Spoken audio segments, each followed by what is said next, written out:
What's up, everyone? I'm Virginie from Better Music, and this is my podcast, Better Minds, a place where we will get to be ourselves and talk about life, our struggles, our health, and of course, music. Thank you so much for listening.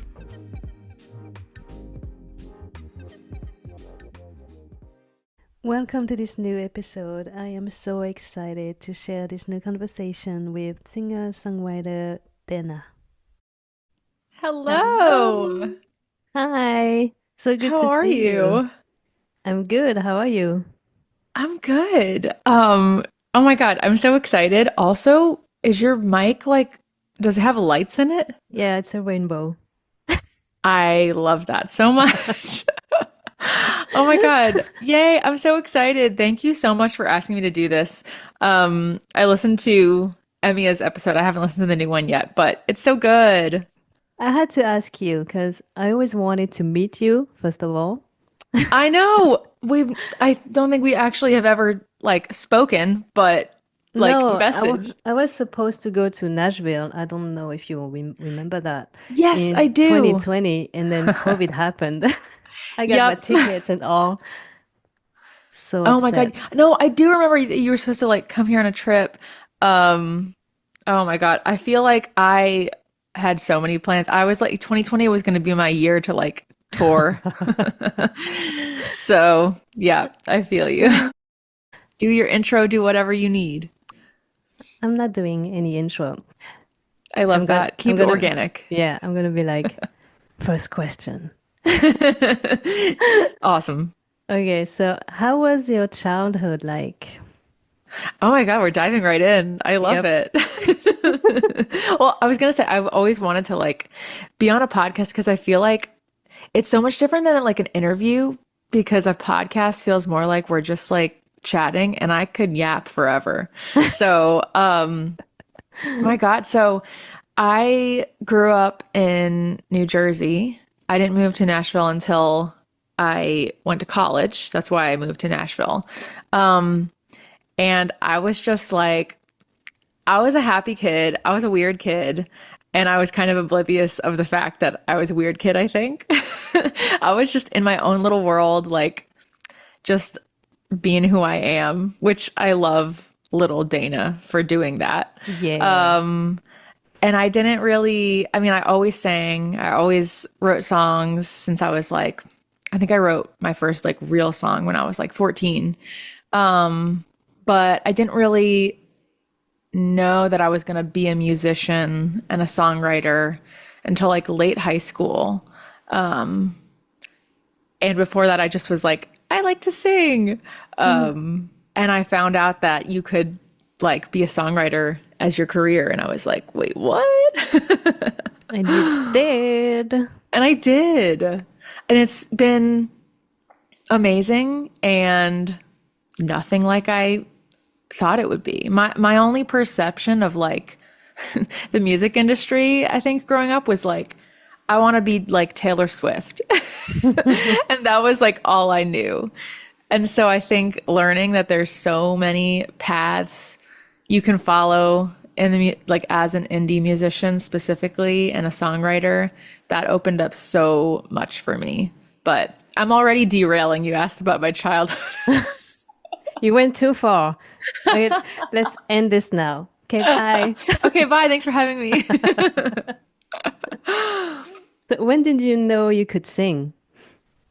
I mean, I've been singing my entire life. When did I know that I could sing? Yep. I feel like around middle school, I kind of started to become self-aware. Part of me is still what if everyone in my life has just been lying to me and I'm a horrible singer?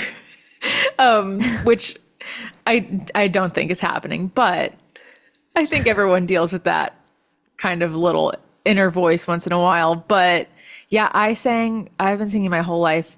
I recently found these cassette tapes. I used to, when I was little, just I had this little mini microphone and recording little system. And I used to record myself on cassettes, and I would just like go on there and be like, "Hey everyone, it's Dana. I'm gonna sing a song for you today." And I obviously wasn't posting it anywhere. I was just like for myself. And I've been going through them recently to like archive and label them, and it's just so funny and apparent that I like knew exactly who I was for like since I was like very young. That's amazing. I love that. Do It you was have so to funny. take voice lessons? You know, I took some voice lessons a little bit here and there in like high school when I was getting ready to audition for college. And then I did some voice lessons in college. But a fun fact, I was a voice major and then I dropped out of the music school and switched to songwriting because I was like, this is not for me. Hmm. And really, I feel like that's when I kind of started to dive more into like the songwriting world and understand that there were lots of different ways you could be a musician. If Yeah. that makes sense. By the way, I love your voice. Oh It's my God, one of thank the you. best voices ever. It's so Stop. beautiful and so effortless. Thank you so much. That It's like that when means a you lot to sing, it's me. that there's no effort at all. She's just, you open your mouth and you just have this beautiful Please. voice. You're very sweet, but thank I'm you. not sweet. I'm just telling the truth. Thank you. I love my voice. I part of me, I think I went through a phase at one point where I was like, I wish I could sing high. Like I wish I could had like an Ariana Grande voice where I could like, just soar above like all those high melodies. Yeah. But I think I in more recent years have kind of just started to embrace like my natural voice and the alto gloriousness that it is. And just be like, you know what? I'm never going to sound like Ariana Grande. And Nope. that's okay. I don't really need to. I can just You sound like sound me. like you. I sound like me. And that's great. So pretty. Thank Love it. you. So how did people react when you told them that music was more than just a hobby? I think no one was really surprised. Like, I remember, it's just music has been such a huge part of my life forever. Growing up, I was always posting songs on YouTube and I was always writing in class. I would like write my little lyrics about the boy that I had a crush on. And, it was just always such a big part of my life. And I think, yeah, like my friends and teachers and family were like, yeah, that makes total sense that Dana's going to go move to Nashville and, chase after this dream. Yeah, it's just kind of always been a part of who I am. Wow. So I mean, always knew you wanted to do that. I did. I just Yeah. didn't have the, you know, context to realize that in what capacity I could do it. I just was like, it was never a question. Like, oh, yeah, of course I'm going to always write songs. And I think that's how I still kind of feel like as my career shifts and goes through different periods and, I have other jobs, but I don't think I could ever stop writing songs or recording music. It's just like that is just what I want to do no matter what. Beautiful. Yeah. I like that. I mean, when did you realize you wanted to like go into the music industry? I think I was 16. Like I told Amy, yeah, I was discovering artists on YouTube and MySpace when I was 16. But before that, you're gonna believe this or not, I wanted to be a singer and be in a duo with my friend. We Oh used to my sing God. all the time, just like every other Asian out there. And then I realized that supporting artists was more my thing. Yeah, that's so cool. And that's so interesting. I think that's really common for like a lot of people who work in the music industry, reveal, oh, well, I also, wanted to sing at one point.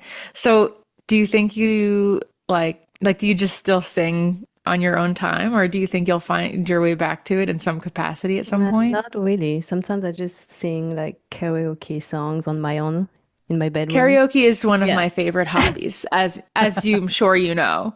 Uh, Yep, you have a song. yes, I so much that I wrote a song about it. Yeah, singing is fun.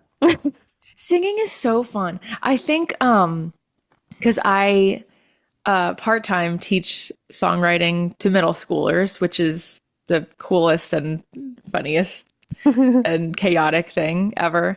But I feel like, a lot of the times they're like, "Oh, I don't know how to sing." I'm like, everyone can sing. Like, if you don't know how, but like you like it, if you enjoy it, just do it.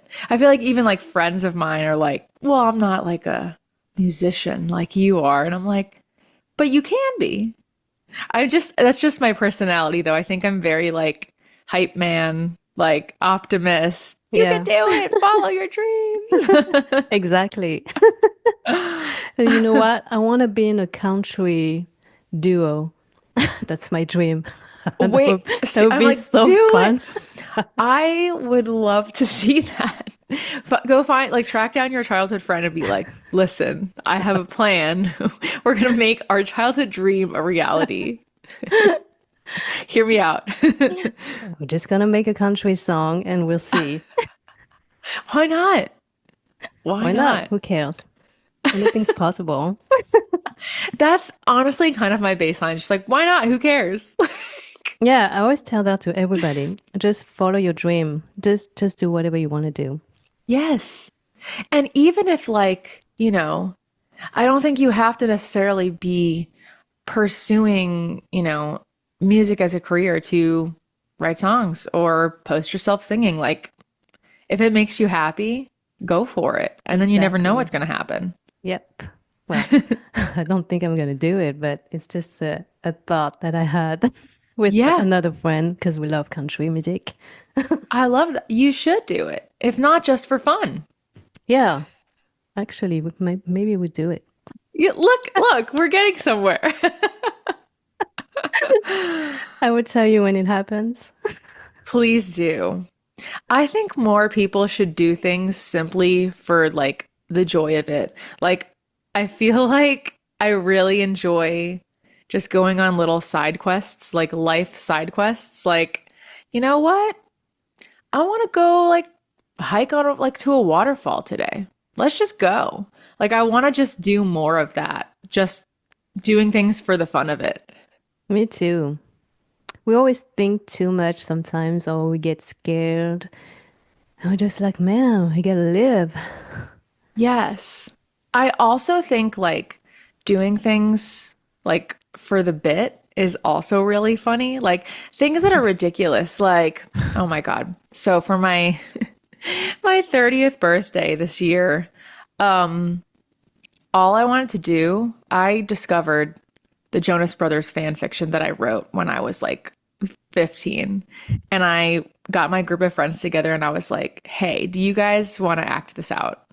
And they were like, yes. And I think like I got really obsessed recently with like the concept of making core memories like that because like doing the same thing every day, it's just, the days blend together. So doing ridiculous things like that is just so fun to me. And like we are still talking about it and it was in January. It's just my favorite thing. Makes me want to see that. Oh no. We were like, so my best friend from growing up, Bree, who I wrote a song for her on my new album too, but she is the one who wrote the fan fiction with me when we were teenagers. And she was like, "Oh my God." And all my friends were like, "No one is filming this." So it only exists in our minds. We have the memories. Too bad. I know. By the way, I love this song, Brie. Thank I you. think it's That my was favorite. really, Yep. oh my God, that means a lot to me because that one's just really special. And I mean, honestly, it was one of the scariest songs I've released to me. It's so vulnerable, it's so Yeah, it's so personal. emotional. Yeah, and like the funny thing is, me and Bree, like we have been best friends since we were in like preschool, which is crazy. And like we're still best friends, but our relationship isn't very like emotional and, lovey-dovey. Mm. And so like that song was just probably the first time I've said those things to her. And I just sent her the song and I was like, you know, I love you. And I made sure, I was like, I don't have to release this if you don't want me to. And she was like, no, you can. And we had like, a really nice moment. So I think that's just, I don't know. I'm happy to hear that it connected with you because it was a really personal one for me. Yeah, made me cry. Not Oh, gonna lie. I also cried while recording it. Oh And my I think God. like, you know, not that this is a friend breakup because, it has a happy ending. Like we're still best friends. It was kind of just written in this moment of vulnerability and guilt and, emotion. But I think there's not enough songs about like tough moments in friendships. There's so much about like romantic relationships, but So friend true. breakups, there's just not enough. And like that's something that literally everybody has gone through. Yeah, happened to me like a year ago. That Really. friend breakup. Yeah, I did a podcast about that. Ugh. You're gonna listen to this. Yeah, but terrible grief. Yes. Real Yes. grief, but I'm getting better. I think I'm good now. Yeah. Yeah. I mean, I literally think everybody goes through this. I think it's more common maybe like, in those formative years, like, so much friend stuff happens like middle school, high school, college. I had like, a couple bad friend breakups in college. But yeah, I think people don't talk about it enough. And I don't know why. I don't know. Maybe some people just move on pretty Yeah. easily.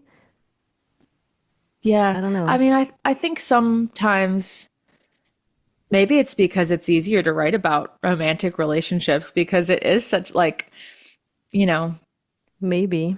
friend breakups are just as painful though, to me.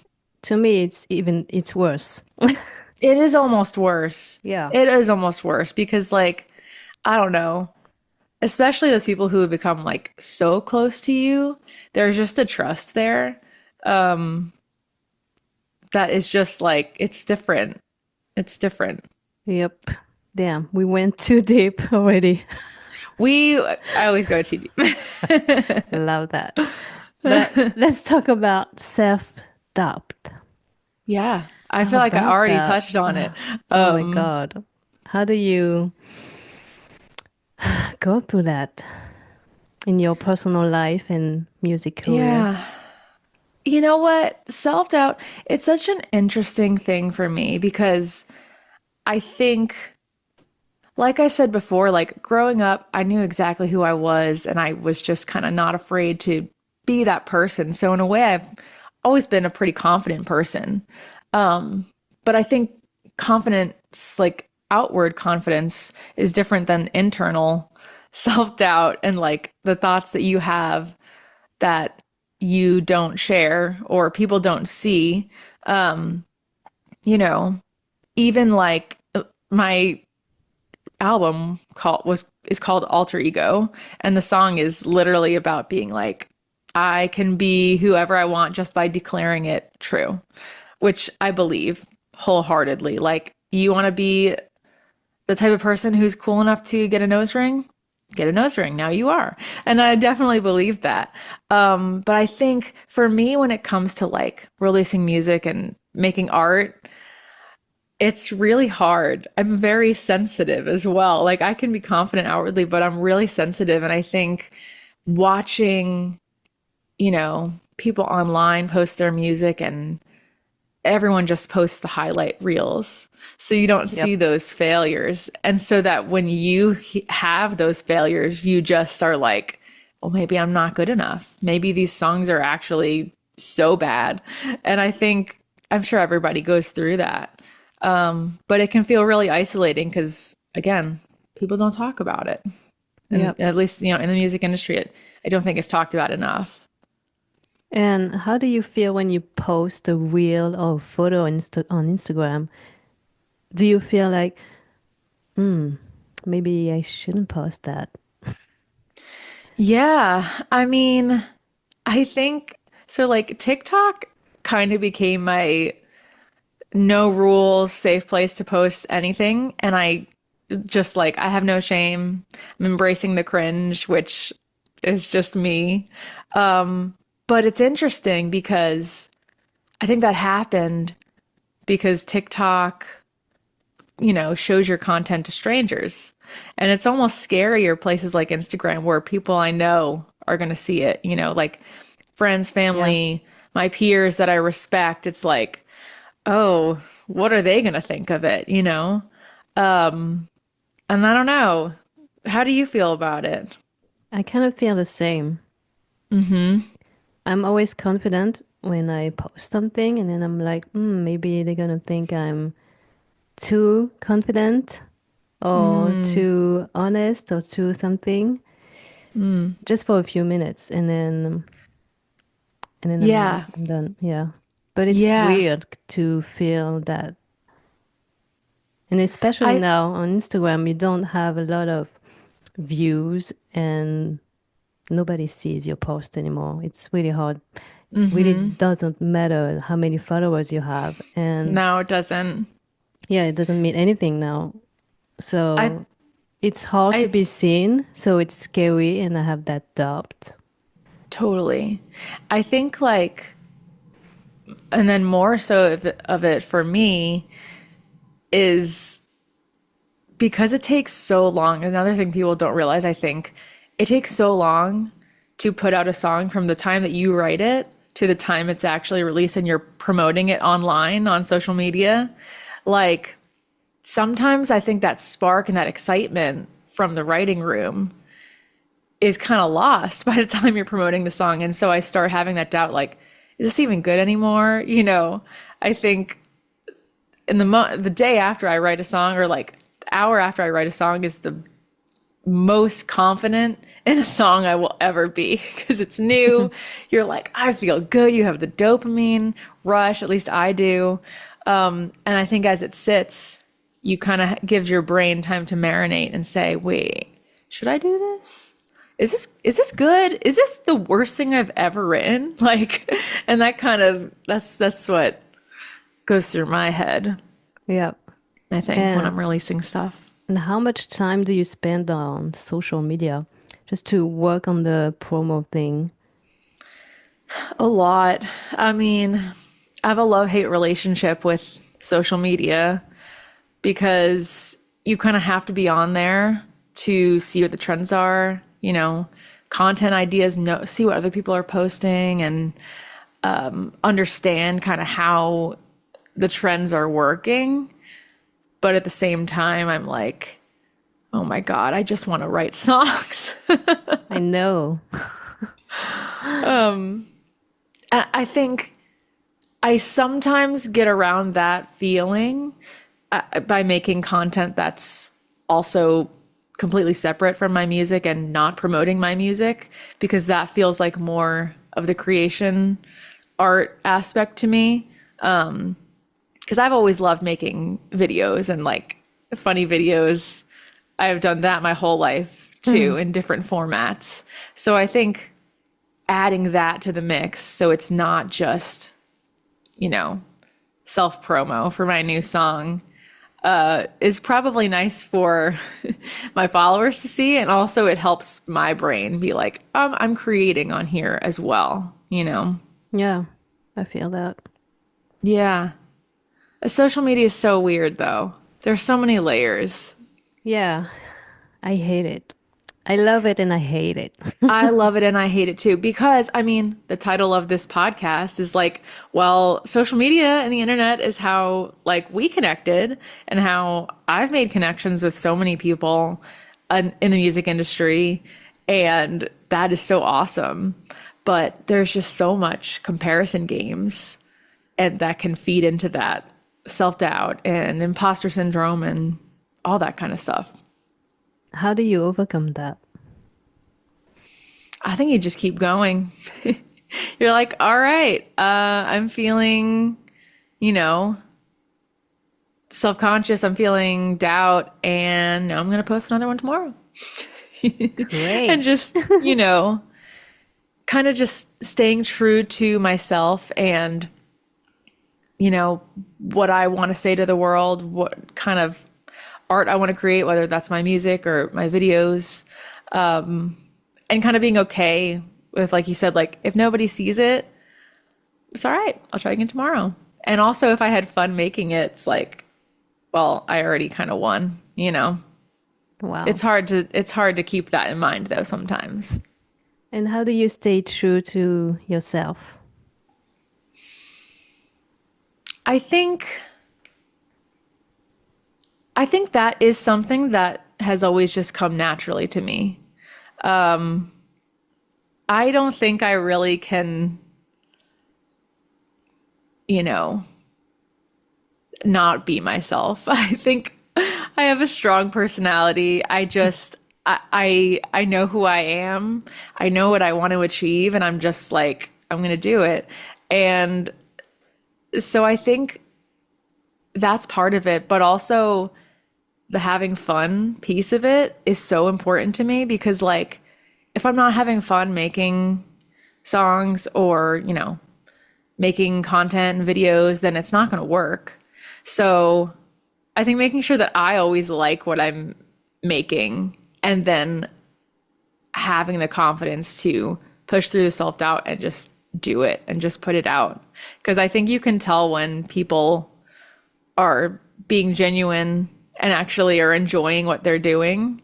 So I kind of just try to make stuff that I like and is fun for me to make. Yeah. Your videos are fun.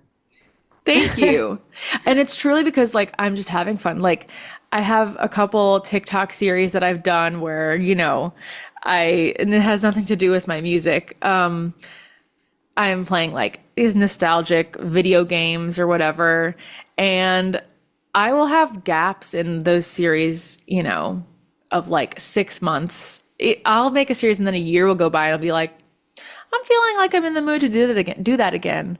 And I've had people ask me like, well, why don't you just keep making them? Because like, that's your, maybe that's your niche and you'll get more followers and continue to be successful with that. And I'm like, well, I don't want to just keep making something because like the algorithm likes it. If I just made that, like those videos every day, I would get so bored with it. I would probably start to resent it and it wouldn't be fun for me anymore. And I think that energy comes across.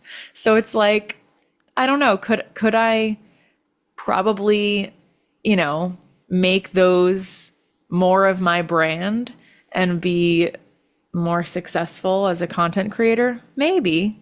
But I don't know. I think you have to really decide like, where do your passions lie at the moment? What excites you? And kind of lean into that. Wow. You are Is that so how? inspiring. Oh. No, you are. I was about to ask you, like, is doing a podcast something that you wanted to do for a while? Yep. I think I had this idea maybe like 2 years ago. Maybe even more, but I was just not convinced because I was scared. I didn't know how to do it. A lot of stuff. Yeah. I'm super anxious too about a lot of things, but the blog was getting too boring to me, and I needed something Yeah. else. And someone told me a few months ago, it was like, why don't you create a podcast? I was like, maybe. and then I did. And I have Yes. two podcasts now, one in French, one in English, Oh my, and I love it. that's amazing. Well, and that's just it. Like, you know, it's interesting because even when you seemingly are like, oh, I found something that really is working. And then, like you said, the blog was getting boring. So I think if you lose that spark, it's not going to continue working. And I think you constantly have to reinvent yourself. Yeah, but it's hard to, It is hard. yeah, to find the idea and figure out what to do. Yeah. See, I get the ideas. I don't struggle with the ideas. I have a billion ideas for projects that I want to do, things I want to make. It's like actually doing it. That's the hard part sometimes for me. Yep. Just kind of taking that leap. But it's easy when you can do it yourself, but when you have to depend on people, it's harder when you have a lot of ideas. That is also true. I think yeah, I have a lot of respect for people who like self-produce, and that's something I would love to get into more because it's really nice to not have to rely on other people to make what you want to happen happen. Yep. I So wish I could like, do everything. me too. I just wish I could magically be like, boop. Oh, I know. I have all the production skills I need. I'm good. Yep. That would be a I can play the dream. drums now. I don't have to hire a drummer. Like, but I don't know. At the same time, it's also really cool to make things with other people. It's nice to be able to do things yourself and be independent, but something about connecting is really crucial to me in making art. Potentially, in different stages of the process. Like I really enjoy co-writing and writing songs with other people, because then you have someone to share in the wins and the excitement when it does happen, True. you know? So true. Could you tell me about your song, Bright Enough? Yeah. I think it's one of the best songs you've ever released. Thank you. That that means a lot to me. Yeah, that song, I think I put it out maybe in 2021 2020. and 2020. Oh my God, wow. Time flies. And writing that song, speaking of like, connecting with the people that you're making art with, I wrote it with my friend Nell Maynard and Molly Adele Brown. And I had written with Nell before, but I'd never written with Molly. I don't even know if we'd met before that. And we started connecting over the fact that when we first came out, didn't feel like we were queer enough to actually fit into the queer community. And I remember my co-writer Nell was like shocked. She was like, "What do you mean?" I was like, "I just don't feel like I fit into what society says a queer person should be like." And she was like, "That makes me so sad because, the queer community is a place that should be the most accepting because there's so many different people and you know personalities and lifestyles, and yeah, I thought we just started writing about that, and that's how that song kind of came to be. And it's interesting to look back on now, I think, because when I wrote it, I mean, I, in my mind, I had figured out I was queer later in life, meaning college, which I now know is not that late in life. But a lot of my friends growing up knew that they were gay, and I just felt like I was blindsided by myself. And it was really just because I just didn't, I just hadn't uncovered that part of myself yet. Now looking back, I'm like, a lot of people go through that in college, a transformative time, you know. But I really felt just like I had missed out on, you know, those formative years growing up and figuring myself out. And I just felt like it didn't fit in, you know, which is crazy. And I feel before coming out, did you feel like you didn't belong and maybe you didn't feel like you were truly yourself? not really, to be honest. And I think Okay. that's why I was so blindsided. I mean, I always felt weird. I always thought I was a weird kid, you know, like I said. But almost all of my friends growing up were queer in some way. And so I think I just felt really safe with them. And yeah, and maybe it's because, you know, I hadn't met my person yet. The first queer relationship I was in is with my now wife. Thank you so much for joining me, and thank you for this conversation. Thank you so much for having me. And I'm really glad that Bright Enough, like, you know, touched you in that way. And I hope that my music continues to do so. Thank you so much for listening to this conversation. Daena is such a breath of fresh air in this world. I really hope this conversation made you feel like you can do anything in this life. Don't take life too seriously and try to have fun. Always believe in yourself. Don't be too hard on yourself and do what you love. That's the lesson learned here. Alright, until next time, take care of your mind.